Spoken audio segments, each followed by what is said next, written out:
In the year 2077, the virtual game Apocalypse became a reality. The world's order collapsed and Earth turned into a living hell. Humans began awakening supernatural abilities.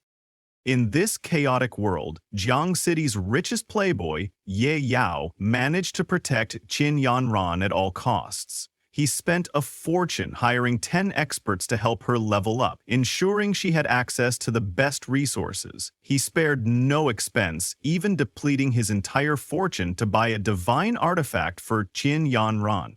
Whenever valuable opportunities or equipment appeared, Ye Yao immediately handed them over to her. Thanks to his support, Qin Yanran finally rose to become a god-tier powerhouse in the Dragon Country.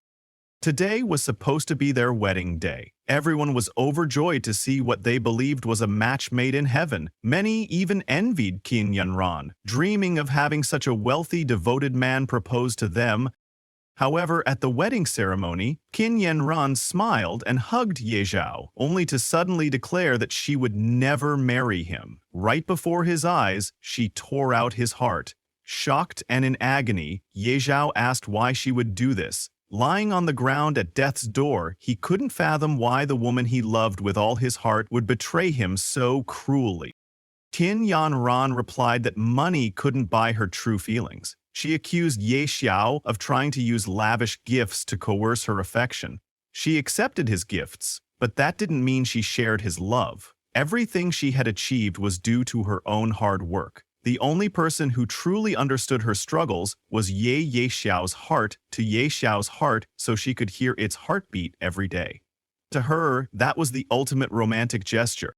Realizing that Qin Yanran and Zhou Heng had only used him for his wealth, Ye Xiao watched in despair as Zhou Heng laughed and stepped on his face. Everything that belonged to Ye Xiao now belonged to Zhou Heng. Just like that, Ye Xiao died, still unable to understand why Qin Yanran had betrayed him after he sacrificed everything for her. His heart was filled with fury. He refused to let things end this way. He wanted them to pay for what they had done. In the midst of his rage, Ye Xiao suddenly opened his eyes and found himself in a familiar place. Qin Yanran was standing before him, shouting at him. She demanded a little more of his money, claiming she was only taking it to preserve his dignity, and warned him never to bother her again if he continued clinging to her. Ye Xiao barely registered her words. He was too shocked. Had he been reincarnated? It dawned on him that he was now back in the week before Apocalypse descended. There were 200,000 yuan on his card, the monthly allowance he used to give Qin Yanran. Recognizing the scene unfolding before him, Ye Xiao realized he had truly returned to the past. Qin Yanran continued berating him, complaining that classmates called her a gold digger for taking his money, causing her endless mental anguish. Remembering the betrayal he had suffered, Ye Xiao glared at her, rage burning in his heart. This time, he wouldn't let history repeat itself. Scared, Qin Yanran asked Ye Xiao if he was regretting his actions. In response, he quickly pushed her away and told her that if she was only taking his money for his own good, then he would never give her anything again. Hearing this, Qin Yanran suddenly softened her tone and asked if this was another one of his tricks. She said that since he had come all this way, she would reluctantly accept his card once more. But Ye Xiao, furious, ordered her to get lost immediately. Shocked at his sudden change in attitude, Qin Yanran demanded to know how he dared to speak to her like that, warning him that he would regret it. Ye Xiao then removed her shoes he had paid for, and told her to leave them behind before she left. Incensed, Qin Yanran shouted that he shouldn't think a little bit of money made him so great and that he should remember what he had done today. She vowed that even if he knelt and begged her in the future, she would never acknowledge him again. Ye Zhao tossed the shoes into a nearby trash bin, replying that if she truly never wanted to see him again, that would be a blessing. He warned her not to appear in front of him anymore because he had more important matters to attend to than waste time on her. At that moment, Ye Zhao recalled that the Apocalypse beta test would begin in just 1 week. During the first 10 minutes of that beta test, the recharge system would be briefly activated. He needed to secure enough funds before the test started. Immediately contacted Ye Lin, a relative who had always wanted to buy out his shares in the family corporation. Ye Lin was surprised to hear that Ye Xiao suddenly wanted to sell all of his shares. Ye Xiao explained that he wanted 20 billion for the shares, not a cent less. If she agreed, she would have 5 days to complete the paperwork and transfer the money into his account. Ye Lin readily agreed, assuring Ye Xiao there would be no problem. She was pleased to see him finally decide to hand over Ye Corporation to her. However, Ye Xiao reminded her that there was no time for idle chatter and told her to call him once everything was ready. With his financial problem now solved, Ye Xiao only needed to wait for the Apocalypse Beta to arrive. This time, he thought, I'll climb to the top alone. A week later, the Apocalypse Beta arrived. Ye Xiao quickly registered and created his account. A welcome window appeared informing him that this was the beta version of the game, which would last for 3 days. After that, the public version would go live. Logging into the game gave Ye Xiao a familiar feeling. This is it, he thought, the starting point of Apocalypse. He chose the nickname Night Xiao and selected the Beast Tamer class. In his previous life, he had witnessed a guild get obliterated by a god-tier beast tamer commanding a dark abyss dragon. This time, with his unlimited funds and resources, he would master the beast tamer class. After finalizing his nickname and class, Ye Xiao opened the top-up recharge window and successfully deposited $20 billion into the game. Within the next 3 days, he expected the value of those in-game coins to multiply tenfold. Suddenly, the system congratulated Ye Xiao for being the first player to recharge over $1 billion. As a reward, it unlocked a unique hidden profession called wealth. Ye Xiao was taken aback. He had never heard of a hidden class unlocked by spending so much money. Could it be God of Wealth? At that moment, a red frog appeared from within the system, casually smoking and speaking to him. Ye Yao stared in disbelief, wondering where the frog had come from. The frog introduced itself as Ebisu, Ye Yao's wealth mentor, announcing that Ye Yao was now the 709th god of wealth under his guidance. However, Ye Xiao didn't believe the toad at first. How could a toad possibly be a wealth mentor? Feeling insulted, the toad snapped its fingers to show Ye Xiao what true wealth looked like. Suddenly, countless system notifications appeared before Ye Xiao. Innate talent, wealth rolling in, LV.1, the most basic ability of the god of wealth, allowing him to generate wealth. His gold coins will increase by 1% daily. Innate talent, penny pincher, LV.1. As a god of wealth, he rejects all losses. Upon death, no gold coins or items will drop. Innate talent, extraordinary luck, level 1. It's said that money brings good fortune. Possessing immense wealth also grants excellent luck. Innate talent, unmatched charm, -1. Even the ugliest person becomes handsome when they're generous. His charm increases by +50. Innate talent, power of the wealth god, EV1. As a god, he wields divine power. For every 1,000,000 gold coins he spends, he gains +1 random attribute point, up to 100 points per day. Seeing so many innate talents at once, Ye Xiao was astonished. No wonder it was classified as a hidden class. Although the abilities didn't seem directly offensive, the toad pointed out that any one of these god of wealth talents could bring unimaginable riches. When Ye Xiao noticed the effect of wealth rolling in, he realized that with his current 2.2 billion in gold, he would earn 22 million extra gold daily. And with power of the wealth god, that translated into 22 free attribute points every day. He quickly concluded that this god of wealth class was simply overpowered. In his previous life, he had spent all his money on Qin Yen Ren, but in this life as a god of wealth, he was determined to show the world the true power of money. With this golden finger, he wouldn't have to wait to become stronger. Ye Xiao immediately spawned into the newbie village. He noticed there weren't many players around, making it the perfect time to level up quickly. However, starting as a beast tamer was dozens of times harder than other classes. In the early stages, he couldn't tame powerful beasts. He needed a good strategy. The toad chastised him for recklessly choosing beast tamer, reminding him he didn't even start with a proper weapon. But Ye Yao insisted that the toad just didn't understand the beast tamer class had the highest potential for growth if nurtured correctly. Just as he was checking his status window, he heard a commotion behind him. Turning around, he saw a group of level 5 goblin warriors rushing toward him. Since he had no weapon at all, Ye Xiao was at a complete disadvantage. The toad, panicking, told him to run for his life, and Ye Xiao, without hesitation, dashed the toad in tow. They ran all the way to the main city, narrowly avoiding defeat. Ye Xiao felt humiliated. He had never experienced such shame before. Other players who saw his beast tamer class could only pity him, some even mocking him for taming a toad.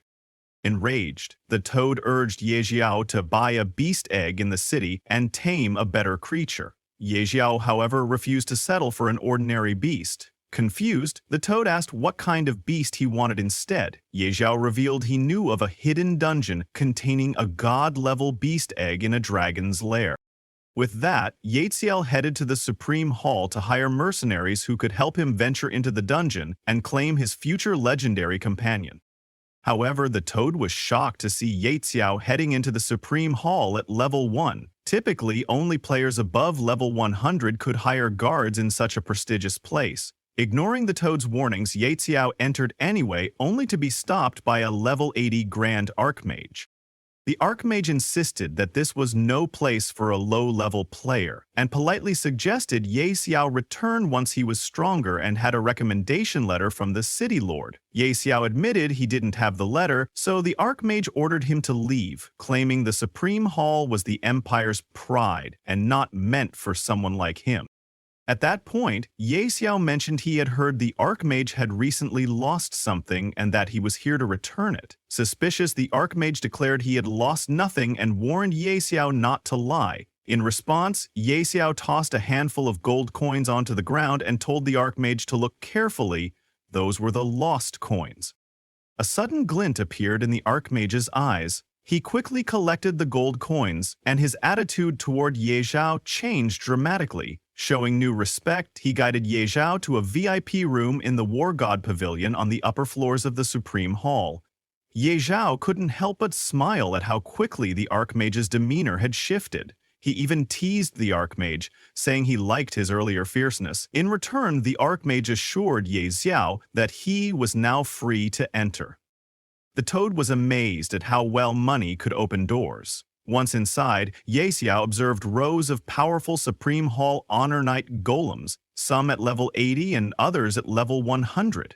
Even the toad had to admit the Supreme Hall lived up to its reputation. Anyone who hired a level 100 guardian could practically dominate the newbie village. Yet none of these standard golems appealed to Ye Xiao. He considered them beneath him. Suddenly, a berserk blood warrior approached Ye Xiao and demanded to know who had allowed him inside. Ye Xiao ignored his tone and stated he wanted to hire a divine-leveled golem guardian.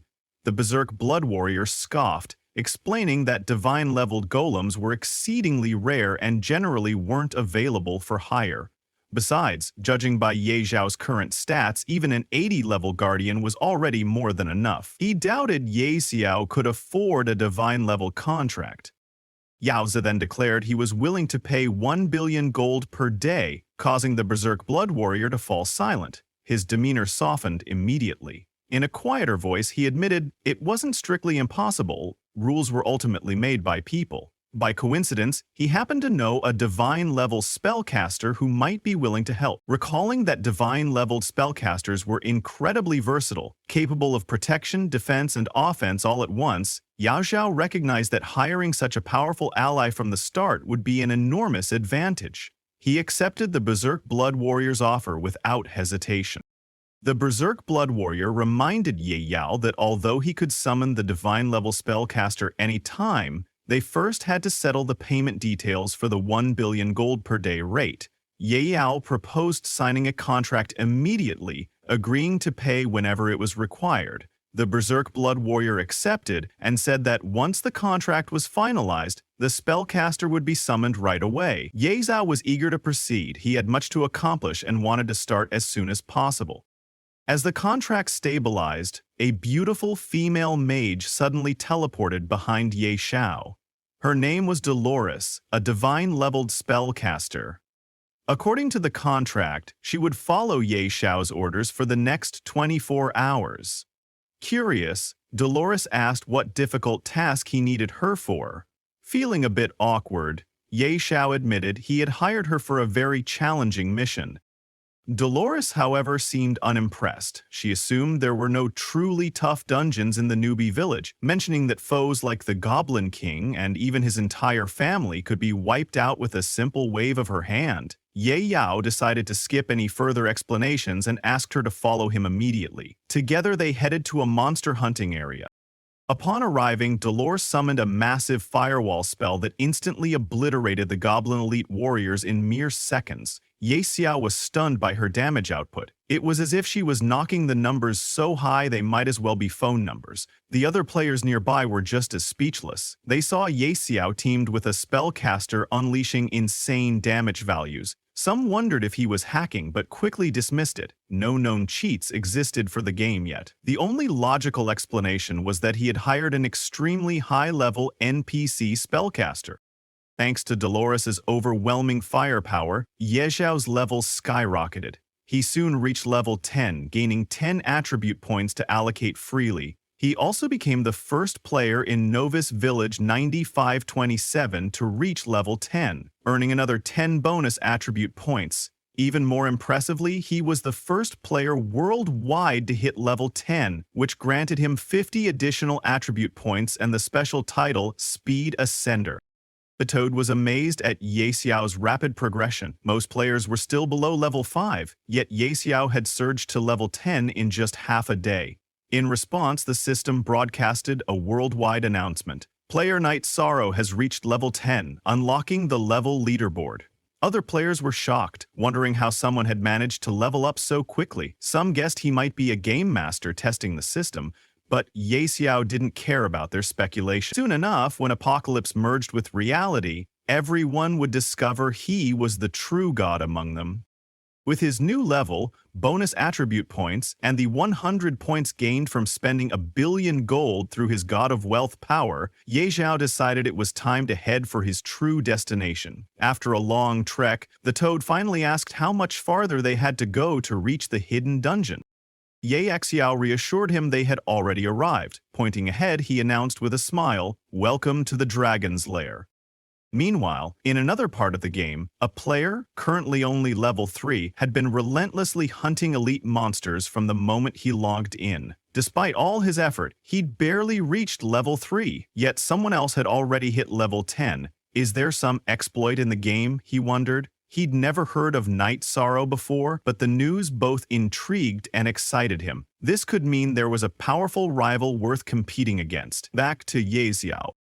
Having finally arrived at the hidden dungeon located in Novice Village 9527, deep within Whispering Valley at coordinates 1102-254, Ye Xiao placed his hand on a particular stone to reveal a concealed entrance. As he and his companions entered, a system warning flashed. Warning: this area is extremely dangerous. Leave immediately. Dolores, the divine-level spellcaster Ye Xiao had hired, was astonished by the overpowering aura seeping from the hidden dungeon. She couldn't believe a dragon's lair existed within a newbie village. "How did you even find this place?" she asked, both curious and wary. Now Ye Xiao explained he had no intention of actually fighting a dragon at his current level. A level 100 berserker in his previous life had accidentally triggered a hidden quest, explore the dragon's lair, and discovered the entrance was in the novice village. Nobody believed him at the time, so he ventured in alone and never returned. In Ye Xiao's past life, he'd bought that berserker's battle footage for a high price and learned there was a rare dragon egg in this dungeon. Now he intended to claim it. Both Dolores and the Toad, e.g. Episu, were shocked when Ye Xiao revealed he planned to steal a dragon egg. Dolores warned him that stealing a dragon egg was often harder than slaying the dragon itself. Ye Xiao, however, insisted that someone of her caliber, a god-tier sorceress, could handle the challenge in seconds. Venturing deeper into the lair, the group soon spotted a massive dragon in deep slumber. Dolores froze in place. "That's a Tier 5 Radiant Dragon," she exclaimed in disbelief. "Even a Tier 3 dragon can destroy an entire guild. A Tier 5 Radiant Dragon is in another league entirely." Yao's eyes gleamed. The egg of such a powerful creature had to be incredibly valuable. He was determined to obtain it at any cost. Dolores, however, shook her head, refusing to fight. Even doubling her commission wouldn't change her mind. She claimed it was simply impossible. Ye Xiao then clarified he had no intention of battling the dragon directly, he just needed her to buy him some time while he snatched the egg. Dolores still hesitated. A Tier 5 Radiant Dragon was beyond formidable. As she started to walk away, Ye Xiao tripled her fee on the spot. With such a massive offer, Dolores finally relented. "I can only hold off the dragon for 3 minutes at most," she warned. "Use that time wisely to grab the egg." She then cast multiple buffs on Ye Xiao, each lasting exactly 3 minutes, and told him bluntly, "The rest is up to you." Seeing this, Ye Xiao realized just how incredible and terrifying a god-tier sorceress could be. Sister Tao Lessie unleashed her full power against the dragon, using ice arrows to restrict its movement and draw its rage away from Ye Xiao. With the dragon's attention focused on her, Ye Xiao slipped behind it, hoping to steal the dragon egg undetected. He reminded Sister Tao not to let the dragon notice him, otherwise they'd be done for.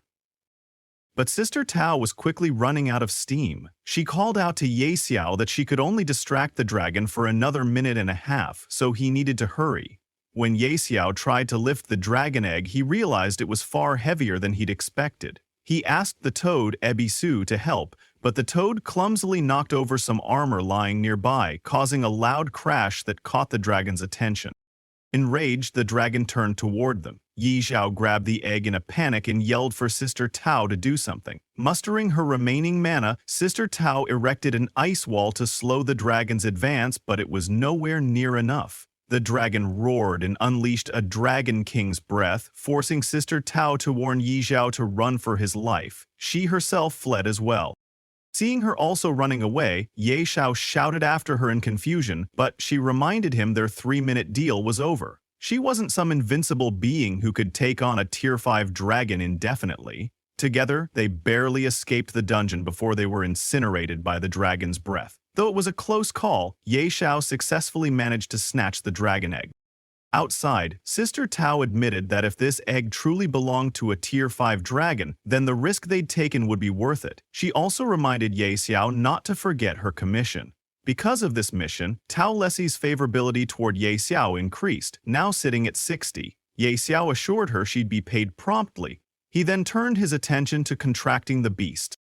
The toad teased Ye Xiao, hoping the egg wouldn't hatch into something bizarre. Otherwise, that 300 million he'd spent to hire Sister Tao would have gone to waste. Ignoring the jab, Ye Xiao placed his hand on the dragon egg. Success or failure, it all came down to this moment. The shell cracked, revealing a small green dragon. But there was something odd about its appearance. It didn't look like a radiant dragon hatchling at all. Its coloration was wrong. Taken aback, they wondered if this meant the radiant dragon had been cheated on. When Ye Xiao checked the little dragon's status, he was completely stunned. It turned out to be a mythical tier Azure Sky Dragon, currently at level 1, yet its base stats were already off the charts. Strength 500, Constitution 500, Agility 500, Spirit 500. In addition, it had several overwhelmingly powerful talents. Absolute Suppression.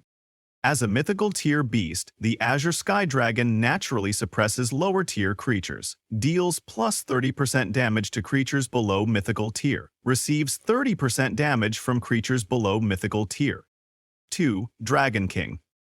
The Azure Sky Dragon, as the supreme being of the dragon race, naturally suppresses all dragon-type creatures. Deals plus 50% damage to all dragons. Receives 50% damage from dragons. 3. Mythical Bloodline.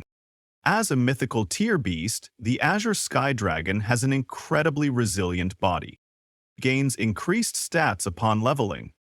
HP regen, 200 per second / mana regen, 200 per second. HP plus 100%, mana plus 100%. It also possessed several devastating skills. 1. Earth-shaking Dragon Roar. A group stun skill. The Azure Sky Dragon unleashes a thunderous roar, shaking the very land. All creatures within a 20-meter radius are stunned for 1.5 seconds, regardless of tier or type. Cooldown 30 seconds. Mana cost 2,000. 2. Dragon King's Breath. A single target skill. The Azure Sky Dragon breathes scorching flames that deal 500% of its strength as true damage to a locked target. This attack cannot be dodged. 5 seconds. Mana cost 1,000. 3. Dragon King's Wrath. A unique talent skill. The Azure Sky Dragon enters an uncontrollable rage, determined to obliterate everything in its path. Deals strength plus constitution % true damage indiscriminately to all creatures within 50 meters. Cooldown 30 days. After activation, all stats permanently decrease by 5%, and the dragon falls into a 5-day slumber. With 500 strength at level 1, even its basic breath attack would inflict well over 2,500 damage, an amount no normal player could withstand.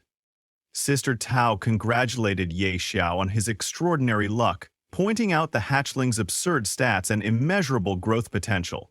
If this Azure Sky Dragon matured, its power would be terrifying.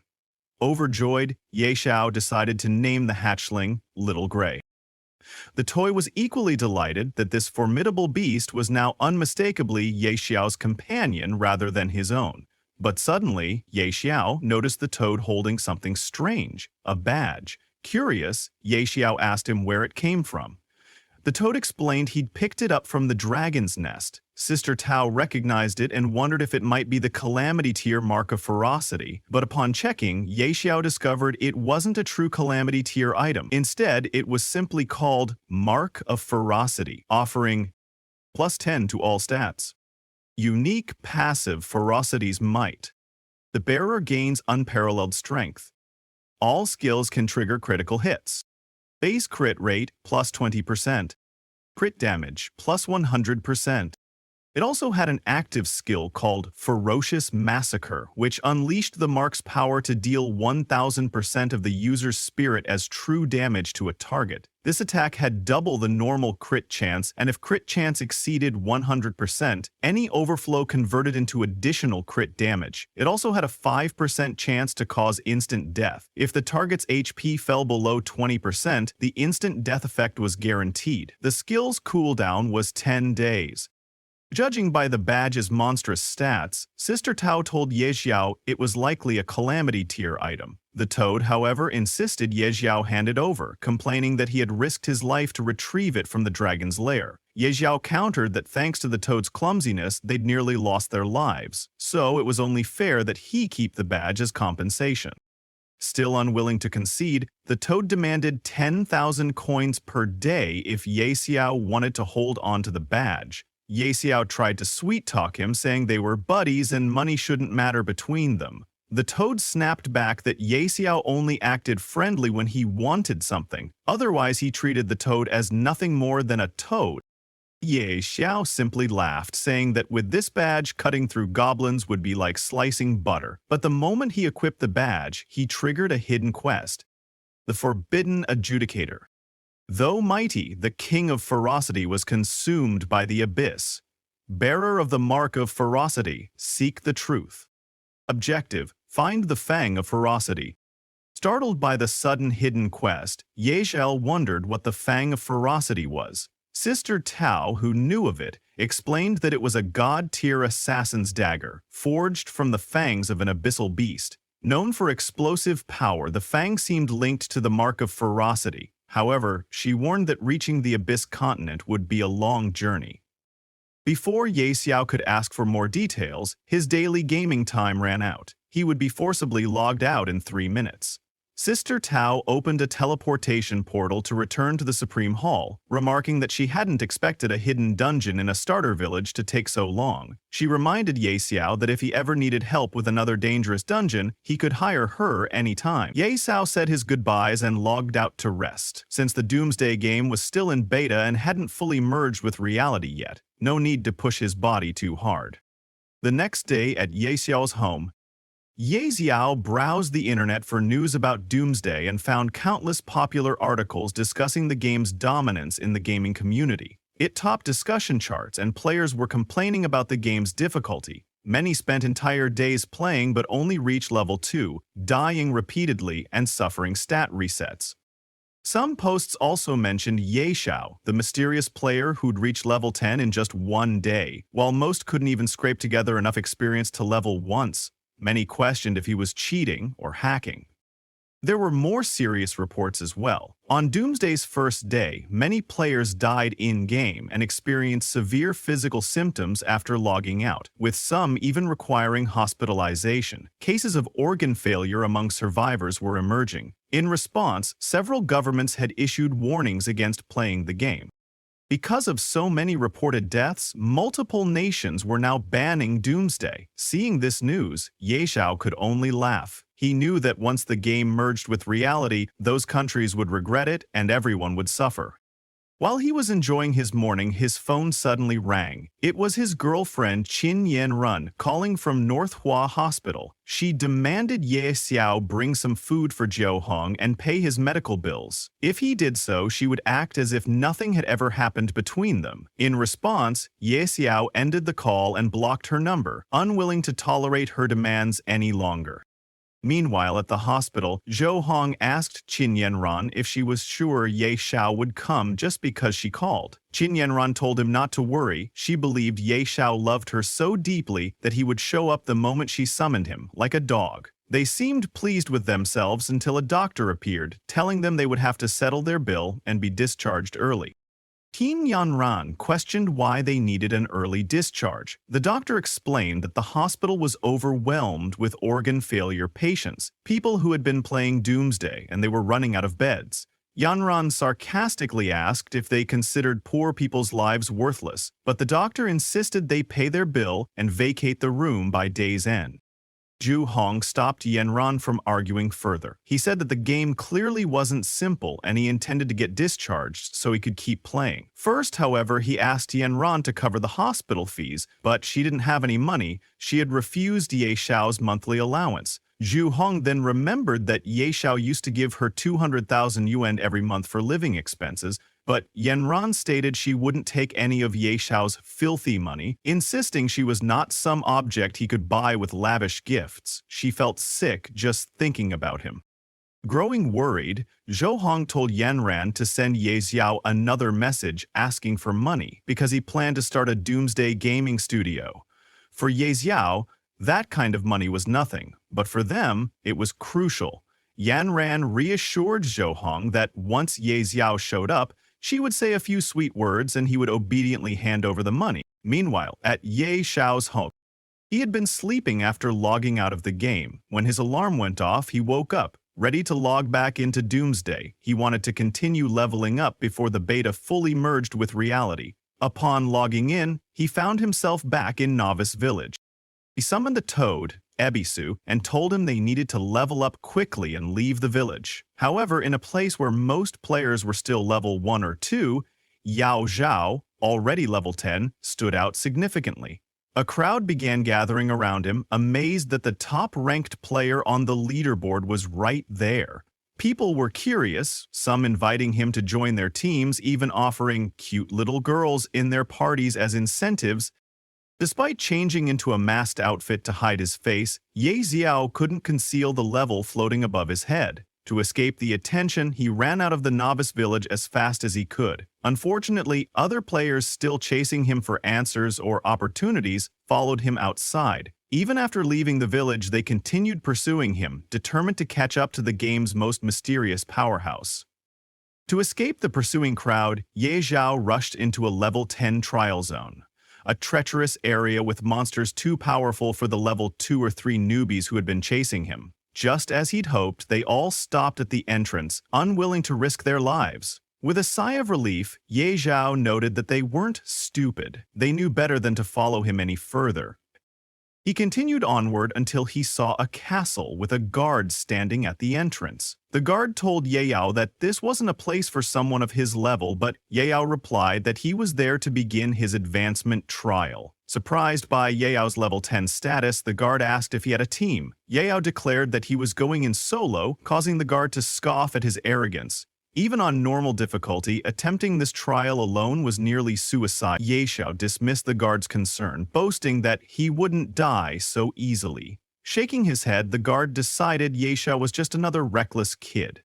Standing on the magical circle that started the trial, Ye Xiao was presented with several difficulty options: normal, hard, nightmare, hell, and abyss. Without hesitation, he chose the highest setting, abyss, and confirmed he would enter alone. The guard watching was in disbelief. A mere level 10 player trying to tackle abyss difficulty by himself?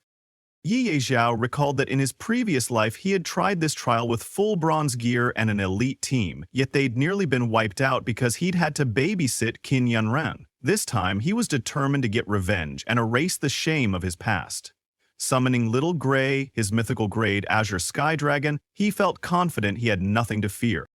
Suddenly, Ye Xiao heard movement behind him. It was a level 10 mutated snow wolf with 5,000 HP and 50 MP, along with imposing stats: Strength 300, Constitution 500, Agility 300, and Spirit 500. As an abyss creature, once it locked onto a target, it was like facing death itself. Even Ye Xiao felt a twinge of fear. 500 HP was immense for a level 10 monster. He quickly commanded Little Gray to attack. The dragon unleashed Dragon King's Breath, dealing a massive 2,500 damage. Little Gray followed up with physical claw attacks that did another 500-600 damage. The Snow Wolf's HP plummeted, sending it into a berserk state. Before it could strike back, Little Gray used earth-shaking Dragon Roar, stunning the wolf and leaving it helpless. Then another Dragon King's Breath finished the job. Upon defeating the wolf, Little Gray leveled up 4 times in a row. Ye Yao was thrilled to see such rapid progression, plus 4 levels in an instant. Checking Little Gray's updated stats, he found that the dragon gained plus 50 to each stat per level, confirming that mythical grade beasts grew at a terrifying rate. It even unlocked a new, incredibly powerful skill. The Snow Wolf also dropped some impressive loot: a Blood Wolf Fang dagger, dark gold grade, and a Snow Wolf bow, dark gold grade. Xiao marveled at the quality. Mutated bosses in Abyss difficulty seemed to drop vastly superior items compared to his past life. While he was inspecting his new gear, another demonized monster suddenly appeared behind him. Its stats were just as insane. Without hesitation, he ordered Little Gray to engage, and their battle raged on for another half hour. After half an hour, he finally defeated the Dark Abyss Tiger. Yet after such a fierce battle, he was so exhausted it felt as if his legs would fall off. Still, defeating the Dark Abyss Tiger yielded several dark gold grade items, including a pitch black sword, one-handed, and a spiked tiger shield, one-handed. Toda also picked up several pieces of gear. With this equipment, once he returned to the city, he could earn a decent amount of gold. However, Ye Xiao told him that he wasn't heading back. Instead, he wanted to challenge the trial boss and take it down. Toda was shocked. He asked Ye Xiao if he was joking. Even though they had killed so many monsters, Ye Xiao was still only level 7. How could he possibly handle the boss alone at that level? Ye Xiao told Toda not to worry. In his previous life's Abyss trial, the final boss was only Lord level, with Little Gray, who could easily take down 2 demonic monsters, and with everyone's help, defeating a Lord level boss would be as simple as slicing vegetables. He promised Toda he would show him what it meant to be a pro. Toda, however, was skeptical. They soon reached the deepest part of the abyss. The system immediately warned them that they had entered an extremely dangerous area and advised them to flee. Nevertheless, Ye Xiao was determined to see this through. In his past life, he had been a man of honor, trapped by love and emotions, only to be betrayed in return. But in this life, he was the Abyss Envoy, wielding the strongest power of the apocalypse, and he refused to leave before fully embracing the abyss. Advancing further, they came upon a fearsome monster seated on a throne. It was the Abyss Wanderer King, boasting overwhelming stats. Many of its attributes, like health, talents, and skills, were unknown, likely because Ye Xiao's level was too low to see them. Everyone was stunned. They had expected a Lord-level enemy, but instead found themselves facing a King-level boss. Ye Xiao was just as astonished. In his past life, the boss had clearly been Lord-level. Why was it king level now? With 5,000 spirit points, it was purely magic-based, possessing 0 strength and agility. Its normal attack damage was negligible and its attack speed was extremely slow. But if any of its spells struck Ye Xiao, he would be done for. Knowing a king-level boss was no joke. Ye Xiao ordered Little Gray to follow his commands precisely. Since the boss was slow, he instructed Little Gray to keep moving and attacking, never to engage in a prolonged fight. Little Gray obliged by constantly repositioning and striking, giving the king-level monster no chance to counterattack or activate its abilities. Ye Xiao was thrilled. If everything went according to plan, they would soon bring it down. But suddenly, Ye Xiao noticed the monster was just staring at him, not moving. He realized something was amiss, and he was right. The monster had been preparing a powerful magic spell aimed directly at him. Toda cried out for Ye Xiao to dodge. He barely managed to evade the spell, but the boss continued focusing all its attacks on him. Confused about why the boss singled him out, Ye Xiao called for Little Gray to help before he ran out of stamina. Little Gray rushed in, unleashing a Dragon King's breath that sent the boss crashing into a distant wall. If the boss didn't die soon, Yao would collapse from constant movement. Irritated and frightened, Toda shouted that if Yao ever dragged him to such a dangerous place again, he would refuse to come. At that moment, multiple system notifications appeared before Ye Xiao. Congratulations! You have completed the Abyss trial. Your beast, Little Gray, has reached level 10. You are also the first adventurer to clear this trial, and your reward is +5 to all attributes. With the boss finally slain, Ye Xiao exhaled in relief. He then turned to Toda, calling him a coward. Toda argued back. If Ye Xiao was so fearless, why had he run so fast to save himself? Ignoring the retort, Ye Xiao approached the fallen boss to see what kind of loot a king-level monster would drop. Meanwhile, a loud system announcement echoed throughout the game. Player Ye Xiao from Daxia Nation has completed the Abyss trial, becoming the first adventurer in history to conquer it. He has earned the legendary title Abyss Envoy. This is hereby announced. Players across the game were stunned. It had only been 2 days since launch, yet someone had already cleared an Abyss-level dungeon. Those from Daxia Nation were especially astonished. A top-ranked player came from their homeland, and his name alone graced the leaderboard. This person was truly extraordinary. Many large and powerful guilds immediately began investigating Ye Xiao in hopes of recruiting him. Back in Beginner Village 9527, the players were excited to learn that the famous new level 10 expert was from their very own village. Zhou Hong, now discharged from the hospital, resumed playing. He told Yan Ran that if they could befriend this pro and team up with him, they would become famous in no time. Even someone like Ye, second-generation kid, might eventually look up to them. Yan Ran asked if he truly believed a simple game could help him reach the pinnacle of life. Zhou Hong replied that something about this game felt different and that she should trust his judgment. He then asked if she had contacted Ye Xiao to help them level up. After all, he was rich and a gaming expert. Jianran refused, telling Zhou Hong that she would not reach out herself. If he wanted to, he could do so, but she wasn't that shameless. Yanran told Zhou Hong to stop bringing up Ye Xiao. It was so rare for them to have some time alone together. Since she had never played the game before, she asked him to teach her so they could enjoy some time together. Realizing her intention, Zhou Hong suggested they go level up. Meanwhile, Ye Xiao had just defeated a hidden dungeon boss and was stunned by the loot. After all that effort, the boss had only dropped a single fragment, an item he had never encountered in his previous life. It was called the Abyssal Stone Fragment, with an unknown grade and currently unidentifiable. Seeing no immediate use for it, Ye Xiao decided to head back to the spawn point, planning to get it appraised later. He had passed the trial, so leaving the beginner's village and heading to the main city took priority. Upon emerging from the dungeon, Ye Xiao found the guard at the entrance in complete disbelief. Someone had actually solo cleared the trial on Abyss difficulty? Ye Xiao told the guard to stop wasting time and open a path to the main city so he could leave the beginner's village. The guard quickly activated the teleportation gate and congratulated Ye Xiao on passing the trial. He also gave Ye Xiao a guide token, which granted free entry to and from the main city. Ye Xiao thanked the guard for his help. In addition, because Ye Xiao cleared the Abyss level advancement trial, he was entitled to an epic item, the Badge of Valor. This badge served as proof of a hero and was only awarded to those who cleared the Infernal level trial, an extraordinary feat. Equipped with this badge, Ye Xiao's base stats would increase by 20 and his charisma by 3. He also gained a passive skill called Valor's Might, which increased his strength by 10% for 1 minute whenever his HP fell below 30%. Ye Xiao was amazed by the Badge of Valor's effects. After receiving it, he stepped into the teleportation portal and arrived moments later in the main city of Windleaf. The system congratulated him on entering a new area. Ye Xiao was surprised to see how quiet the city was. In his previous life, the job transfer square would have been packed with hundreds of players. Arriving so early really changed the scene.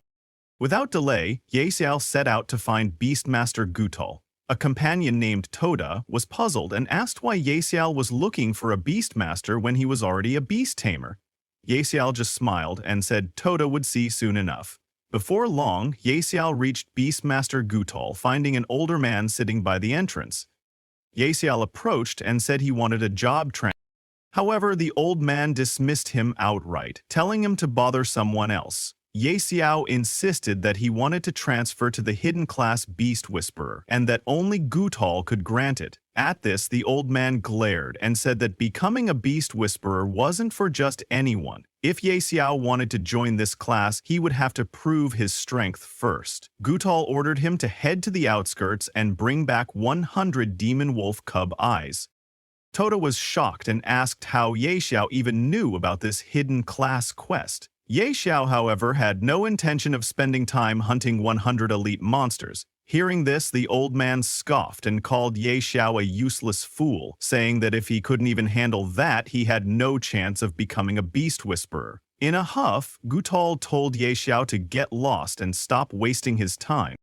In response, Ye Xiao retrieved the Badge of Valor from his pocket and explained that there might be a misunderstanding. He didn't think he needed to kill any demon wolves. This badge alone should prove his strength. The old man was astonished to see the epic Badge of Valor, shocked that someone so young had already cleared the Infernal level advancement trial.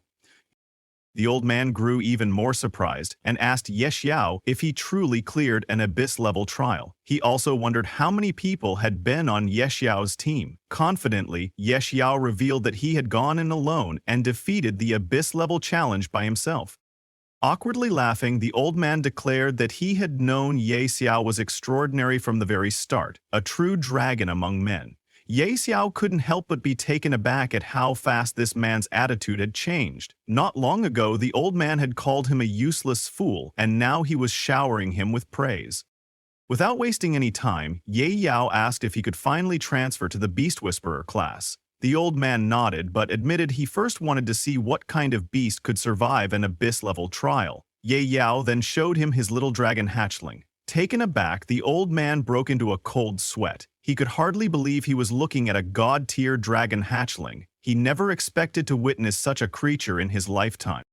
However, the old man told Ye Xiao that he might not be able to transfer him to the Beast Whisperer class that day. When Ye Xiao asked why, the old man explained that the Beast Whisperer class was simply unworthy of a god-tier beast. Instead, he would introduce Ye Xiao to the Royal Chief Beast Tamer.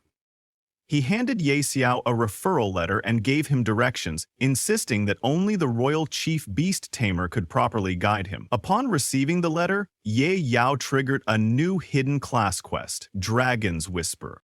After securing the referral letter, Ye Xiao headed toward the royal city to find the Royal Chief Beast Tamer. As they traveled, Toda marveled at Ye Xiao's luck in discovering a hidden class. Ye Xiao then mentioned that the Royal Chief Beast Tamer was quite far away, and that he had other matters to handle first. Confused, Toda asked what those matters were. Ye Yao only smiled and told him to follow along, because he needed to complete another hidden quest. Still perplexed about how Ye Xiao knew so many hidden quests, Tota went with him. Soon they arrived in front of a grand church-like building where a beautiful woman stood surrounded by guards, searching for something. Jokingly, Tota asked if Ye Xiao planned to sell himself to a wealthy lady. Ye Xiao just chuckled and explained that this was Lady Charel, the widow of the former city lord, a rich and beautiful noblewoman, but not the reason he had come. As Ye Xiao approached, the guards stopped him and demanded to know who he was. Ye Xiao respectfully greeted Lady Charel and asked why she seemed so sorrowful. Was there a problem he could help solve? Lady Charel confided that she had lost a very precious personal item. If Ye Xiao could recover it, she would be deeply grateful. Thus, Ye Xiao triggered yet another hidden mission, Lady Charel's request. Retrieve her beautiful flower. He reassured Lady Charel that he would take care of it, then set out to fulfill her request. After that, Ye Xiao headed into the city to look for the flower, while Tota grew more and more confused. He asked Ye Xiao why they were wandering around town if Lady Charel's flower should be in a garden or somewhere outside the city. Ye Xiao simply smiled and replied that this wasn't an ordinary flower. Tota asked if Ye Xiao actually knew where the flower was, but Ye Xiao didn't say a word. Instead, he walked into a small shop. Tota, now even more perplexed, wondered how on earth a tool shop could possibly stock a beautiful flower. As they entered, the shopkeeper greeted Ye Xiao and asked what he was looking to buy. Ye Xiao said he'd heard the shop sold treasure boxes. The shopkeeper proudly explained that these boxes could contain anything from prehistoric dragon bones to legendary-grade staffs. Then he asked Ye Xiao what price range he wanted. Ye Xiao laughed and asked for the most expensive boxes. The shopkeeper brought out their highest-grade treasure boxes, each costing 10,000 gold coins. To the shopkeeper's shock, Ye Xiao wanted them all. He insisted on buying every single one, then opening them on the spot. Unable to believe his ears, the shopkeeper confirmed Ye Xiao's request and began retrieving all the boxes. One by one, Ye Xiao opened the boxes. Most contained various random items, but no sign of the rare flower. After half an hour, he was down to the last box without any luck. Nervously, he opened the final treasure box, and finally his luck shone through. Inside was the crystal white flower, a stunning bloom whose actual use was unknown. Overjoyed, Ye Xiao rushed back to Lady Charel's estate to deliver the flower. Meanwhile, Lady Charel was taking a bath, talking with her maid Liz about whether anyone would actually be able to find it. Liz nodded and reassured her that, with Lady Charel's fortune, luck wouldn't fail her. Just then, another maid dashed into the bathroom, announcing that a young man was outside, claiming to have brought the flower Lady Charel desired.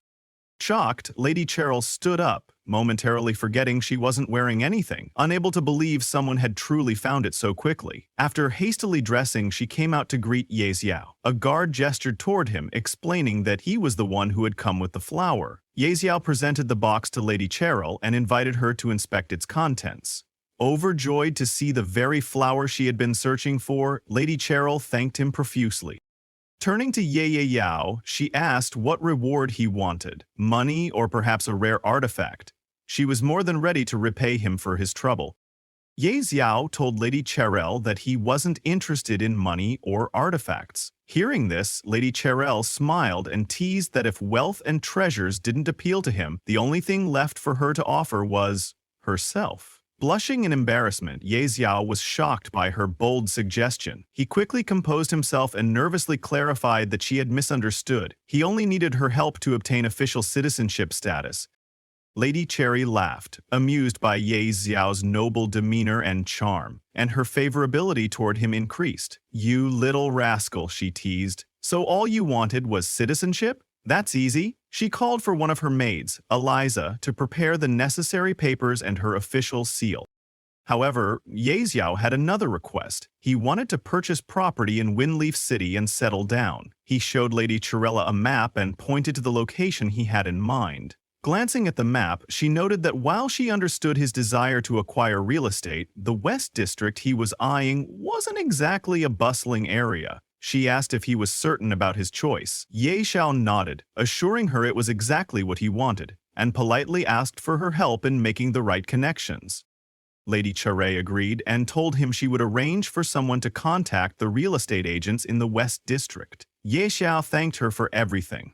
Toda, however, was not pleased with Ye Xiao's decision. He didn't understand why Ye Xiao would ignore the prosperous East District, arguing that buying land in the less developed West District would only lead to losses. Surely that wasn't how to build wealth. Unconcerned, Ye Xiao told Toda not to worry. In his previous life, Windleaf City would be attacked by strange creatures. Even the current city lord would fall in battle, and most of the East District would be destroyed. The West District, being sparsely populated, wouldn't attract as many monsters and would suffer the least damage. Later, it would become the most functional and therefore most valuable part of Windleaf City. When that happened, Ye Zio's investment would yield tenfold profits. Sometime later, Ye Xiao went to the governor's office. The real estate contracts for his purchases had been finalized, granting him ownership of 340 residential units and 184 commercial properties, an investment totaling 1.2 billion gold coins. Ye Xiao could hardly believe he had managed to buy so much with just 1 billion. After he completed the paperwork and paid the full amount, Lady Chirel handed him his citizenship documents. Ye Yao was ecstatic. He couldn't believe he had already become a citizen of Windleaf City. However, Lady Chirel corrected him, explaining that he was not simply a citizen of Windleaf City, but a first-class citizen of the Dragon Phoenix Empire. Ye Yao was stunned. He could hardly believe he'd become a citizen of the entire empire, and a first-class one at that. Toda, who was standing nearby, was equally astonished. Even many powerful warlords didn't hold first-class citizenship in the Dragon Phoenix Empire, so he remarked that Ye Xiao had really hit the jackpot.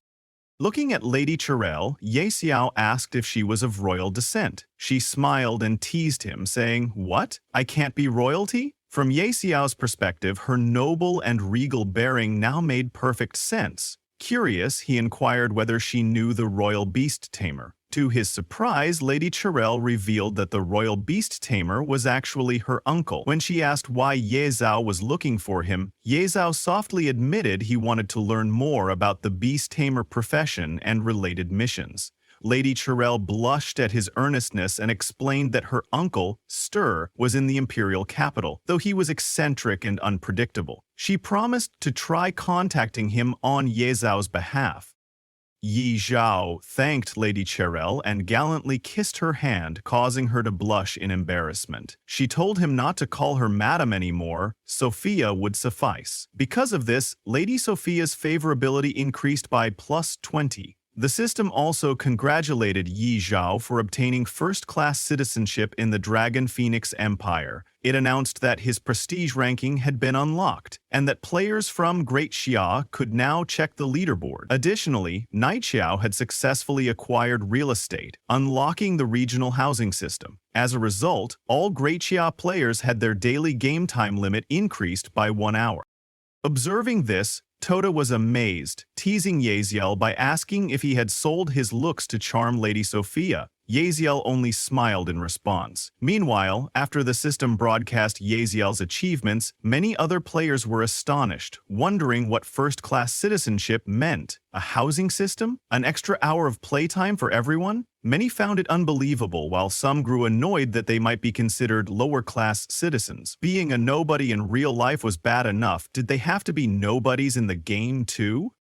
Elsewhere, Yanran and Zhou Hong were hunting goblins to level up when they heard the announcement. They were amazed that Night Xiao had already reached level 11 and become a first-class citizen. Yanran agreed it was quite impressive, though she thought his name sounded a bit odd. She lamented that if they had a top player like him leading them, they'd probably be at level 4 or 5 by now. Instead, they were struggling to kill a single slime. One of their teammates, angered by Yanran's complaints, asked if she was unhappy with the team. He noted that she did almost nothing yet gained levels just by tagging along, and she still wasn't satisfied. If she didn't like it, he said, she could leave. Zhou Hong tried to calm everyone down, explaining that it was just a misunderstanding and apologizing on Yanran's behalf. Furious at the lack of support, Yenron declared that she wanted to leave the party anyway. The teammates retorted that if she thought being a little pretty let her act like a princess, she was mistaken. Jo Hong grew upset and asked Yenron how they were supposed to level up now that it was just the two of them. She snapped back that he had promised to help her level up, but when the others insulted her, he didn't defend her. "Do you even care about me?" she demanded. Jo Hong apologized, admitting he was wrong. He then asked if Yenran had contacted Night Xiao to play Apocalypse with them. Yenran refused, saying, "Why should I contact him first? He always contacts me first." Jo Hong apologized again, saying he knew she had her pride, but begged her to reach out to Ye Xiao just this once so he could help them level up. Moved by his plea, Yanran agreed to consider it, telling Jo Hong she would message Night Xiao after she logged off. Jo Hong bade her goodbye, saying he'd be waiting for good news. Yanran logged out, picked up her phone, and decided to contact Ye Xiao. Although she found his extravagant spending a bit crude, she was willing to give him another chance. She sent Ye Xiao a message saying that she was playing a game called Apocalypse. She urged him to hurry up, buy the necessary equipment, and then help her and Zhao Tao level up. If he could get her onto the ranking board, she might even consider becoming his girlfriend, a gesture she felt was quite generous on her part. 5 minutes later, still no reply. Checking her phone again, she discovered that Ye Xiao had actually deleted her from his friends list. Outraged, Yanran demanded to know how he dared to remove her. She swore that from that day on, they were completely through. Even if he knelt and begged her like a dog, she would never forgive him.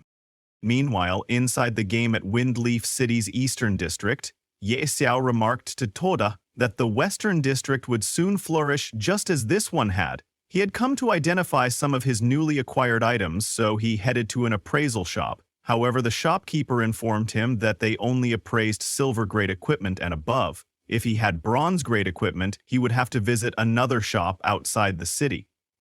In response, Ye Xiao took out one of his dark gold tier items and asked if the shopkeeper could handle it. The shopkeeper examined the piece in surprise. It truly was dark gold grade. Grinning, he assured Ye Xiao that as a gold tier appraiser, he had over an 80% success rate. The only catch was that dark gold grade appraisals cost 100 gold coins each. Unfazed, Ye Xiao handed over the money and mentioned he had several more dark gold tier items to be appraised as well. The shopkeeper was stunned. This customer was clearly loaded.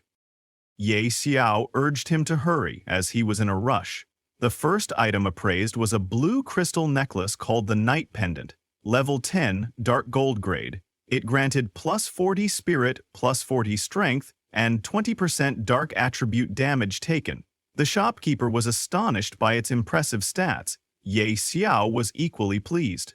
Over the next while, all of Ye Xiao's dark gold items were successfully appraised. He equipped a few, boosting his base attributes to Strength, 142. Constitution, 99. Spirit, 264. Agility, 110. His special attributes were now Luck, 65, and Charm, 68. With these stats, Ye Xiao felt much more confident in his abilities. Toda then asked what their plan should be, noting that Lady Sophia had yet to send any updates. Ye Xiao decided they might as well head to Grey Mist Valley for some leveling. Moments later, they arrived. Toda was startled by the sight of level 20 monsters, warning that it wasn't a suitable place for a level 11 player. Ye Xiao nodded in acknowledgement, but before they could proceed, a group of level 21 gray hyenas appeared. Corrupted by the valley's gray mist, these hyenas were more violent than normal, known to strike from behind.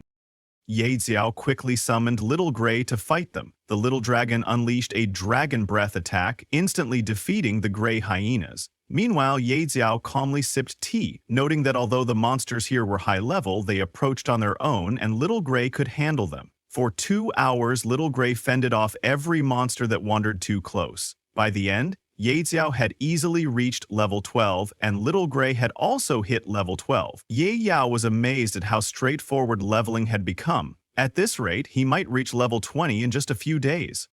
While looting the fallen monsters, he discovered a beginner fireball spell scroll.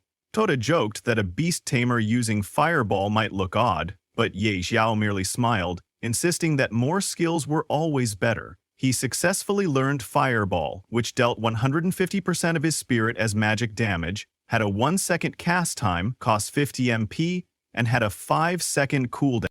Just then, one of the Grey Hyenas charged at Ye Zhao. Eager to try his newly learned Fireball spell, he cast it, only to see it deal a mere 31 damage. Stunned by how weak it was, Ye Zhao began wondering why the spell's damage was so low. Toadette burst out laughing, joking that little Grey's farts would do more harm. Ye Zhao ignored him and checked the time, realizing that only 2 hours remained before the official public release began, on the 3rd day of Doomsday. At that moment, all citizens of the Great Xia Kingdom aged 16 and above would be forcibly pulled into this dangerous game, bringing about a massive change in the world. As predicted, exactly 2 hours later in the real world, dark thunderclouds filled the sky. A glowing blue system window appeared before everyone aged 16 and older, displaying the words, "Greater than Doomsday, entering game." Confused people wondered if it was some kind of midnight prank, until they were abruptly pulled into the Doomsday game. Some had been soaking in a bathhouse, others were eating, and many questioned whether they had just been transported to another dimension. Yan Ran and Zhao Hong were likewise forced into the game. Yan Ran, disoriented, wondered why she had automatically logged in. Zhao Hong, equally confused, said he had been sharing a midnight snack with Wang Wan and others when he was pulled in. Glancing around, they realized that countless people had also been taken. It was now clear that Doomsday was merging with reality. Zhao Hong asked Yan Ran if she had contacted Ye Yao about power leveling them, but she snapped that she wanted nothing to do with him. Even if he begged her, she wouldn't acknowledge him. Instead, she'd planned to reach out to the legendary Knight Zhao, the #1 ranked player. Startled, Zhao Hong asked if she truly knew the top-ranked player. Yan Ran smiled and admitted she didn't, yet. But no man had ever resisted her charm, so she'd intended to make him help them. Just then, a system-wide announcement echoed throughout the game, informing everyone that all citizens of the Great Xia Kingdom aged 16 and above had been forcibly logged into Doomsday. The logout function had vanished, making voluntary departure impossible. Furthermore, each player's spawn point corresponded to their real-world location. Those who lived closer together found themselves near each other in-game. More ominously, if a player died in the game, they would not return to the real world. At this revelation, the new arrivals realized that something was gravely amiss. Many recalled that Knight Xiao had raced through the beta, leveling up with shocking speed. Some speculated he might be a game master, believing that if anyone knew how to escape, it would be him. Determined, they vowed to find him at all costs. Meanwhile, in Newbie Village, a man called Immovable Mountain stood atop a hill, listening to a subordinate kneeling before him. The man reported they had yet to discover any way of exiting the game and might be permanently trapped. Immovable Mountain asked for news about Knight Xiao, but his subordinate explained that Knight Xiao, already level 12, was no longer in the newbie zone and they had no means to contact him. Inquiring next about Shen Kuang, or Kuang Blade, Immovable Mountain was surprised to hear he was only level 4. The subordinate said that despite grinding ceaselessly, Doomsday's difficulty prevented most from progressing. Many people were stuck at level 2. Immovable Mountain marveled at how extraordinary Knight Xiao must be, then ordered his men to spread the word. They had to locate this top player. Around that time, Ye Xiao received a message from Lady Sophia summoning him to the Duke's mansion with news about what he had been investigating. Thrilled that details about the royal beast tamer had come so quickly, Ye Xiao set off for the mansion without delay. As Ye Xiao entered the mansion, he was momentarily stunned by Lady Sophia's revealing outfit. Blushing with embarrassment, he thought she looked incredibly seductive. Who could resist that? Quickly changing the subject, he asked if there was any news about the royal beast tamer. Lady Sophia explained that her uncle, Stir, was currently traveling and couldn't return just yet. Disappointed, Ye Xiao felt his hopes sink, but Lady Sophia continued, saying that her uncle had asked her to tell Ye Xiao how to unlock the hidden class. Surprisingly, it was located right here in Windleaf City. Ye Xiao's eyes lit up. He'd assumed he would have to travel to the ends of the earth, only to discover the treasure was practically in his own backyard. He pressed Lady Sophia for details, and she hesitantly told him that, according to her uncle Stir, a very powerful dragon resided at the top of Dragon Ridge, just outside the city. Beneath that dragon's lair lay a labyrinth. Deep inside it, Dia, recalling his past Heath knowledge, asked if she meant the cave maze. Startled, Lady Sophia wanted to know how he knew its name. Yezya sidestepped the question, claiming he had heard of it before. In his previous life, he had grinded the cave maze extensively, facing only a level 80 demonized boss, no dragon. He wondered if something had changed this time. Lady Sophia confirmed that her uncle insisted a dragon guarded that area. Without hesitation, Ye Xiao decided to check it out immediately. Alarmed, Lady Sophia reminded him he was only level 12 and that adventurers far stronger than him had never returned alive from a level 80 zone. He assured her that he had his methods. Tota grinned, chiming in that Ye Xiao had once stolen a dragon egg, so a mere labyrinth was nothing. Give him enough money, and he'd even take down a dragon. Dealing with dragons was Ye Xiao's specialty, apparently. Retrieving his Supreme Hall token, Ye Xiao summoned Dolores. Lady Sophia was stunned. How could a level 12 player possess a Supreme Hall token? Dolores appeared and asked why Ye Xiao had called Big Sis this time. Ye Xiao explained he had a big job for her. Surprised, Dolores asked if this was another dragon mission. When Ye Xiao nodded, Dolores couldn't help but ask if he had some grudge against dragons. After all, he'd nearly broken her back last time while stealing that dragon egg. Dolores initially refused, telling him to hire someone else. Ye Xiao then offered her the same payment as before, 2 billion gold coins. Though tempted, Dolores still declined, explaining that she was injured and needed recovery time. She could accompany him in a month, once healed. In response, Ye Xiao mentioned knowing the location of the Holy Spirit Spring, which could speed her recovery. Shocked, Dolores demanded to know if he was serious. If he truly knew where it was, she would go with him even if it killed her. Ye Xiao confirmed it was in the Lost Lands, and they struck a deal. Watching from a distance, Lady Sophia thought Ye Xiao was beyond anything she could have imagined. She couldn't help but anticipate his future growth, perhaps even to the level of a god-tier powerhouse.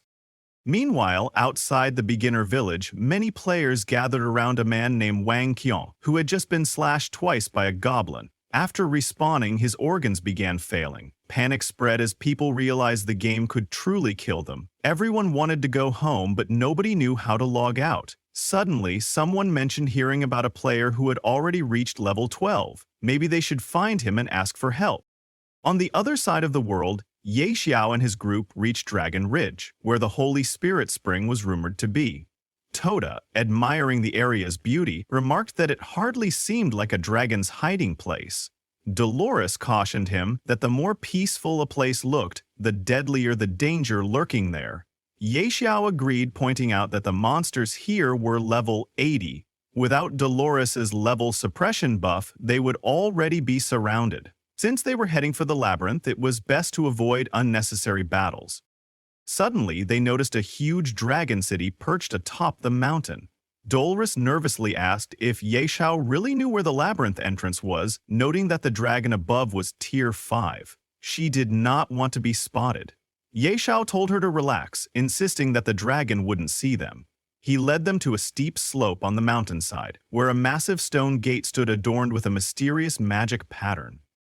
Examining the magical array, Dolores remarked on its sophistication. She saw no lingering magic residue and doubted she could open it. Ye Xiao reassured her, drew a knife, cut his hand, and let a few drops of blood fall onto the teleportation array. Startled, Dolores asked how he knew how to activate it. Ye Xiao only smiled in response.